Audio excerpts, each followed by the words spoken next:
Thank you, Mr. Chairman. Mueller, over here. Thanks for joining us today.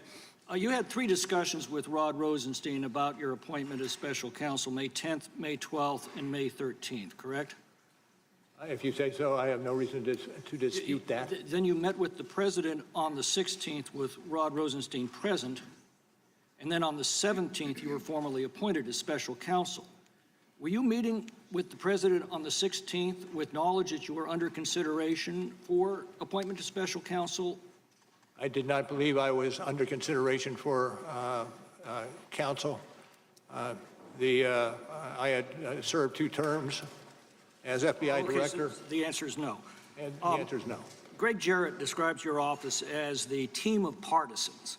And as additional information is coming to light, there's a growing concern that political bias caused important facts to be omitted from your report in order to cast the president unfairly in a negative light. For example, John Dowd, the president's lawyer, leaves a message with Michael Flynn's lawyer on November 17th of 2017, November 2017. The edited version in your report makes it appear that he was improperly asking for confidential information, and that's all we know from your report, except that the judge in the Flynn case ordered the entire transcript released, in which Dowd makes it crystal clear that's not what he was suggesting. So my question is, why did you edit the transcript to hide the exculpatory part of the message? Well, I'm not certain I would agree with your characterization as we did anything to hide. Well, you omitted it. You quoted the part where he says we need some kind of heads up just for the sake of protecting all of our interests if we can, but you omitted the portion where he says without giving up any confidential information. Well, I'm not going to go further in terms of discussing the... Well, let's go on. You extensively discussed Konstantin Kilimnik's activities with Paul Manafort. You describe him as, quote, a Russian-Ukrainian political consultant and longtime employee of Paul Manafort, assessed by the FBI to have ties to Russian intelligence.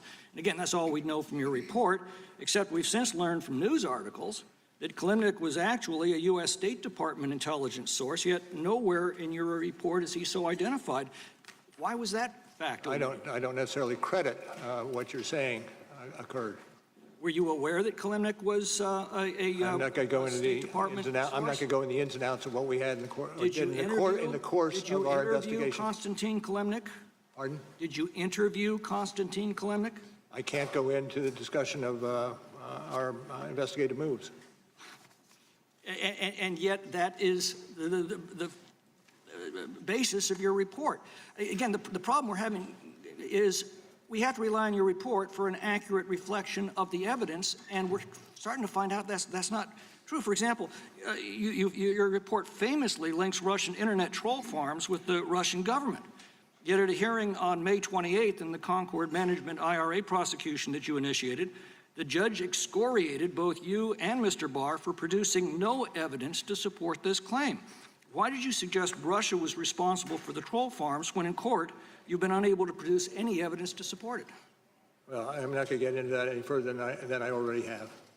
But you have left the clear impression throughout the country through your report that it was the Russian government behind the troll farms, and yet when you're called upon to provide actual evidence in court, you fail to do so. Well, I would again dispute your characterization of what occurred in that proceeding. In fact, the judge, considered holding prosecutors in criminal contempt. She backed off only after your hastily called press conference the next day in which you retroactively made the distinction between the Russian government and the Russia troll farms. Did your press conference of May 29th have anything to do with the threat to hold your prosecutors in contempt the previous day for publicly misrepresenting the evidence? What was the question? The question is, did your May 29th press conference have anything to do with the fact that the previous day the judge threatened to hold your prosecutors in contempt for misrepresenting evidence? No. Now, the fundamental problem is that, as I said, we've got to take your word. Your team faithfully, accurately, impartially, and completely described all of the underlying evidence in the Mueller report, and we're finding more and more instances where this just isn't the case. And it's starting to look like, having desperately tried and failed to make a legal case against the president, you made a political case instead. You put it in a paper sack, lit it on fire, dropped it on our porch, rang the doorbell, and ran. I don't think you will reviewed a report that is as thorough, as fair, as consistent as the report that we have in front of us. Then why is The contradictory time of the gentleman information has continuing expired. to The come out? gentleman from Maryland is recognized.